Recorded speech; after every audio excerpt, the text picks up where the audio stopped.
Okay, good afternoon, team.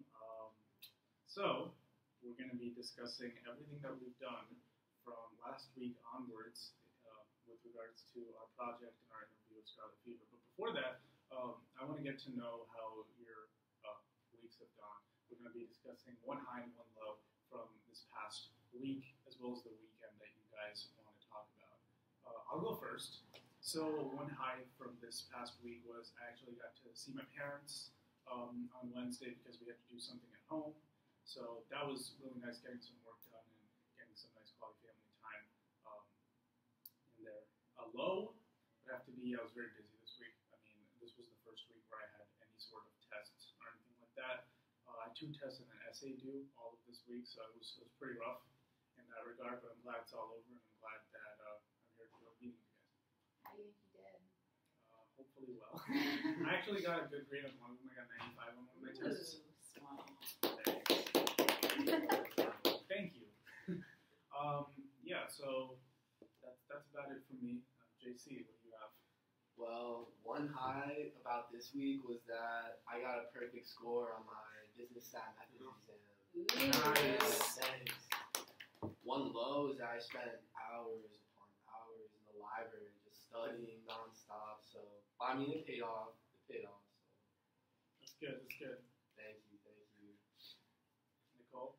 So my high for the week is I passed my interview for Business Forum. I was really nervous about it going in. I did not know how to answer any questions, but I passed it, so Good that's stuff. my high.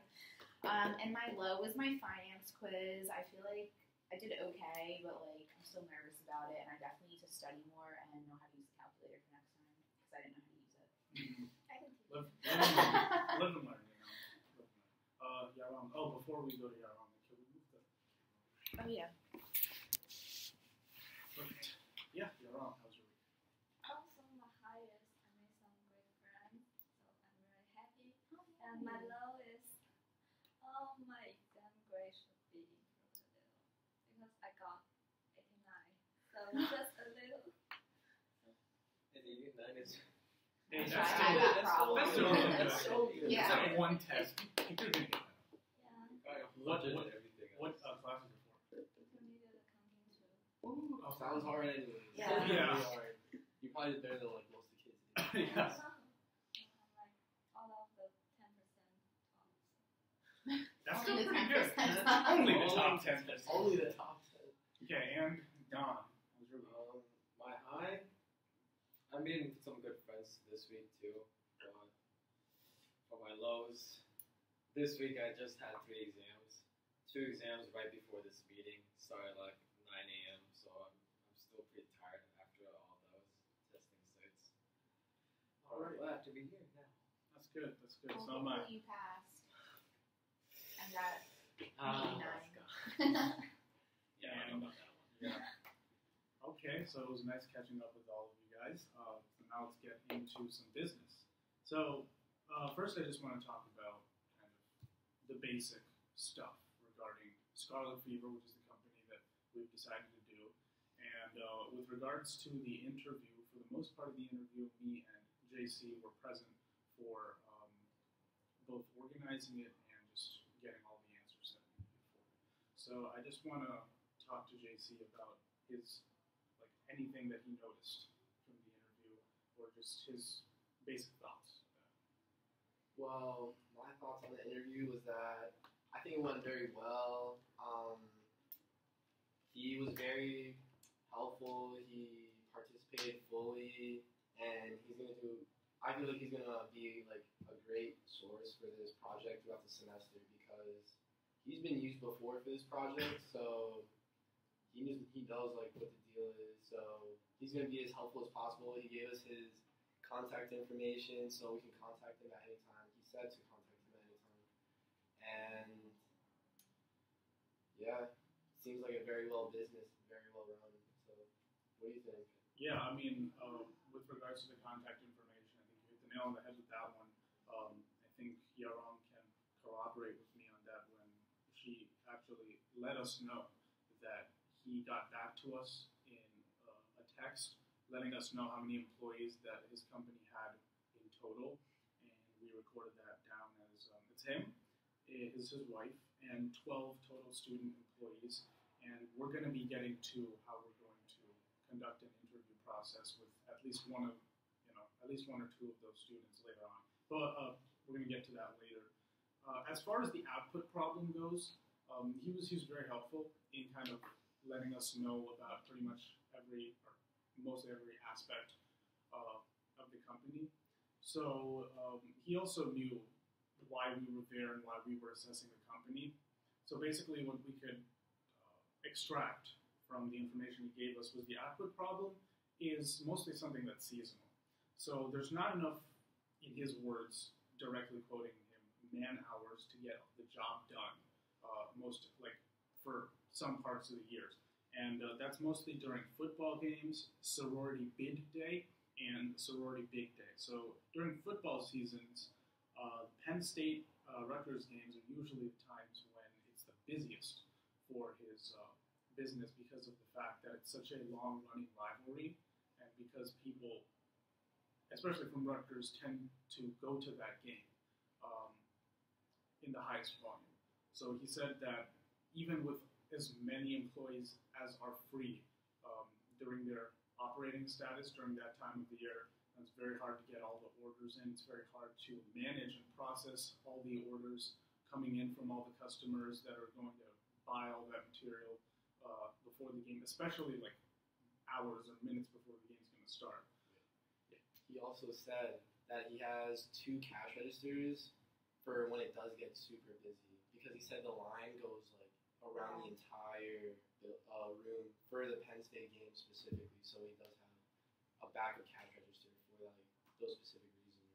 Yeah, I wasn't even there for the interview, but I've just gone there because I have a friend that works there, and like the owner's from my hometown. So like I've been there like to buy a shirt for like homecoming and stuff like that, and like the wait is like super long. Exactly. So like I feel like opening the 2 registers whenever they can Yeah. probably help eliminate some of the seasonal backup, Yeah. so to speak. Or trying to maybe hire another person if possible, and getting a 3rd register, because I feel like it's not busy all the time, but like for that seasonal time, they should maybe work to employ part-time, like part-time, like Yeah. seasonal people. Right, if that that's makes exactly. sense. Yeah, that's exactly what I was thinking as well. I mean, that's the main reason that he said that. I mean, there's a lot of backlog during those periods of time because he just hasn't had an incentive to hire more people or open up an extra cash register, expand kind of how many people are taking orders at the same time, because of the fact that for the most part, even when we went to interview him, there was only 1 student employee, and there was me and JC there to conduct the interview with him.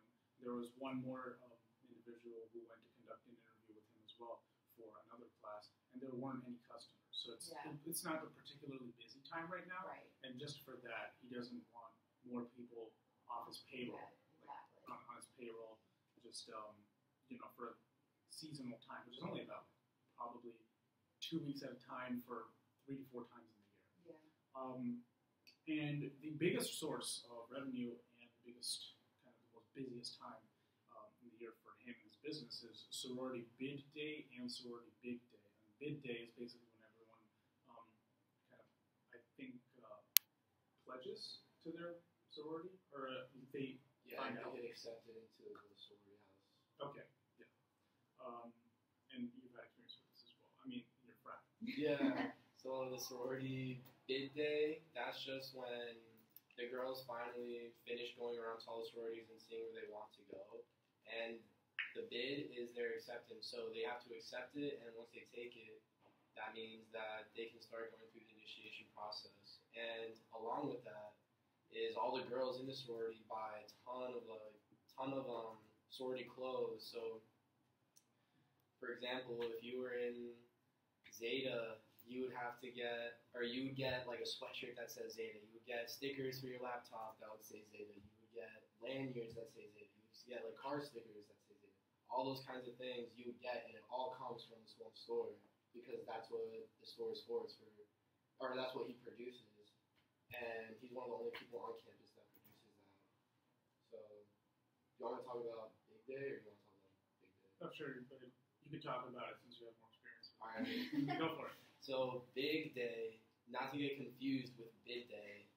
So big day is when the girls have been going through the process for a little bit, and they get their own kind of sister that's supposed to take care of them within the sorority. So they're going to get someone that's more experienced, and also for this day of celebration, you could say, there's more clothing and whatnot that is given to them, to the girls. So more lanyards, more sweaters that all say their sorority on them, and it all comes from this one place. So that's why those 2 days specifically, maybe like a couple days following up to it, are going to be constantly busy because he's going to be ordering things, he's going to be selling things nonstop to all these girls at all times of the day, because there's there's over 100 girls in each sorority, and there's multiple sororities, and it all happens at the same time. So that like week or two beforehand, and like maybe day of, and maybe like week after, are just nonstop for him. Like, Right. Ordering things and selling things nonstop. Yeah, restocking inventory is also a really big issue at that point of the year. So yeah, that's something I completely understand, and I think that's been the clearest indicator of an output problem. And other than that, I mean, for a small business that's very accessory specific, since they only deal with certain accessories like the ones that we mentioned, there's really no incentive for them to upscale at this point in time. But given the current seasonal shifts or the current business periods for different kind of events, it's going to be hard to keep up with all the demand at that point in time. And I think that's just part and parcel of having an accessory-specific business on campus that deals with Rutgers-specific materials. So let's move on to our itinerary for what we should do in the coming weeks in order to further our interview process. So I think one thing that we can definitely do to contact employees to interview is we can email the owner himself, and The light is green. Oh. Okay, we're good. Okay, yeah. So for further interviews, I think before I get onto that, I just want to say that I just want a brief rundown of everything that you guys have done up until this point, and I'll just kind of have a one-on-one with you guys, very, very brief. So we can kind of discuss the progress we've made at the midpoint of this project. So JC. So up until this point, what I've done so far is, well, me and Sean went to Scarlet Fever and we initiated the interview with him. I was a part of the selection process for picking our final company, which was Scarlet Fever, which we all agreed on though. And that's about it. Okay. Yeah. I mean, we've been talking about kind of everything that happened with the interview, and I think your experience within the sorority fraternity community has really come into purpose. Right. It's really helped us, our experience in that regard. So I think we'll discuss what kind of tasks that we'll be doing later on in the following weeks regarding everyone's strengths for this project. Sounds good. Yeah. Okay, so last week I was the team leader, so I made sure our group stayed on task and focused, like on the document that we submitted last week. I wasn't present for the actual interview because I had to go to work when you guys did go, but I did construct the few questions to be asked during the interview, so that's what I contributed. Going forward, I obviously wanted to be present for the interviews. So I know an employee that works there from home, like I said, so if I can attend an actual interview with Steve-O, I can ask him questions just as an employee's perspective and see what his input has, or what input he has. Right. That sounds good. And I appreciate you letting us know beforehand that you had other commitments so that we could plan ahead. And I think that was a valuable thing. Thank you. Yarrow? So last week I drove down to the interview and I drove Sean and Dom back to their dorm, and I texted the owner for the number of the employee question,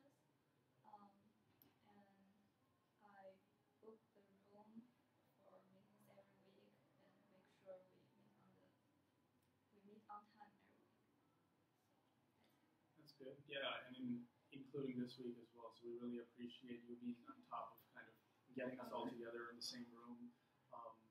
Yeah, it's a very kind of important thing because you obviously remember to do it. Not all of us, it's very important that we allot that certain task to one of our group members, and we really appreciate you doing that for us. Yeah, we do. Yeah. And finally, Don.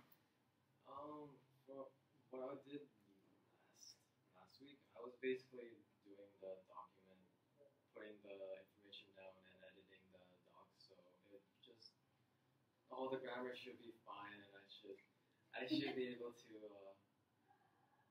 just help out with this interview and all that for next week, hopefully. Sounds good. Yeah, we definitely run through on issues regarding grammar and anything like that on any future project documents.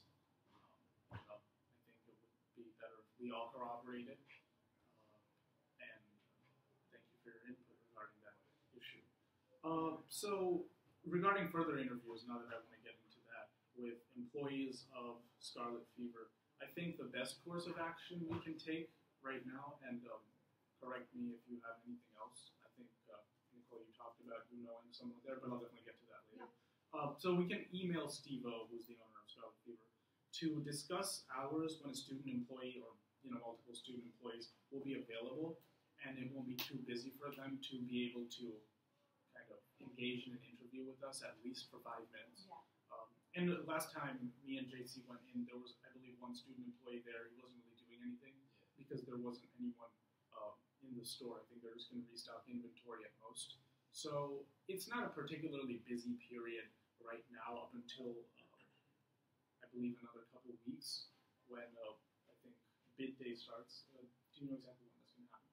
Bid day already happened.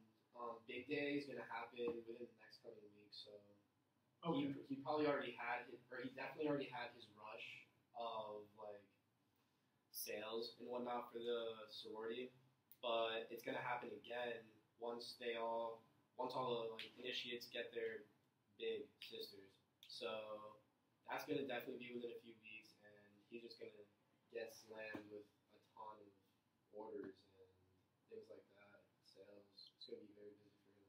Okay, so big day is what we're going to be looking forward. He's going to be looking forward to business-wise. Yes. Okay. So I think, do you exactly know when that's going to happen? Like in how many weeks? No, I don't know exactly when that's going to happen, but we can definitely find out. Okay. Yeah, I think we should definitely find out as soon as possible because we definitely want to book an interview with him or his employees beforehand, so that we don't kind of catch them on a stranglehold when they're very busy, because it's obviously probably the busiest time for them in the year. Yeah. So definitely, I think we should get on booking a date with the owner and see when student employees, at least one, are available. I don't think it'll be a problem within the next week to have the next interview because of the fact that I don't think big day is going to start before the next week. I feel like it'll be after spring break, to be honest. Okay. I know, I think I'm not in Greek life, but I just know in South Carolina, where I used to go, it's usually a few weeks after. Yeah. So they do all these surprises and leave candy on your bed and spell your name out in balloons. It's ridiculous. Crazy. That's interesting. Yeah. I think something we should maybe talk to them about, for the season. I don't know, you have this laid out in your list of things to talk about, but I think that for seasonal times, instead of maybe hiring other employees, he has longer hours of operation, because I know whenever I went in the fall to get a t-shirt, they close at 6, and I feel like that's not really enough time. I mean, they're open all day, and obviously they're not busy the whole entire day, but I feel like even if it wasn't during store hours, if they stayed a little bit longer and did all the restocking and stuff like that, just from my work at Staples, they do overnight shifts where they work on restocking all the stuff during their back to school time, which is their seasonal thing. So that's maybe a suggestion we can talk to them about, and if we talk to them about that. Yeah, definitely. And in addition to what you said, I think it would be important to kind of know that employees that work longer hours tend to retain certain skills that are Yeah. valuable to the company. So instead of hiring new ones and kind of getting them up to speed on all the operational Yeah. duties of the company, you'll have a few dedicated employees knowing pretty much based on experience what they need to do on a daily basis. Right. So I think that would be another very, effective Yeah. way to go, especially for a small business like his. So he can keep the same people on his payroll, not really expand as much, and get a couple people that are really good at doing their jobs, whether it is restocking inventory, maintaining the cash register, helping him kind of daily operational duties. So I think that's a good thing that we can ask the employees as well. Yeah. And JC, I think we were talking about you also know someone from Scarlet Fever. Yeah. One of the brothers in my fraternity is actually an employee there, and so yeah, we can interview him probably, or I can personally interview him, or we can all schedule a time to all go together and interview him at the same time. I kind of know his availability already. I mean, he's obviously free on the weekends. Like, I know where he lives. He would probably be fine with us going to him at his house, or maybe we could stop by one day when he's working there. So either one's probably fine. I already asked him if we could interview him. He said yes. So we just have to find a time and day. We just have to set it in stone. And if you guys want me to do it personally, I can do that. Or if you guys want to also come with me and do it, that's fine too. So we can do it either way. I think that's the best course of action since we already have a set in stone plan and you already know someone who's working there. Instead of asking Steve-O, I think it would be better to just go with someone who works there. So contacting Steve-O, I think we can put that as a contingency right now if, say, this doesn't work out for some reason in the short run. But yeah, I think we should do that. And I think in terms of interviewing, we should all be there. So we can all set a set date, and as many of you can be there for the interview, the better. So we can continuously kind of ask questions from many different sources and perspectives. So yeah, I think that's a good course of action, and I think that's a good place to end this meeting. So thank you all for coming, and I look forward to working with you guys in the future. Thank you.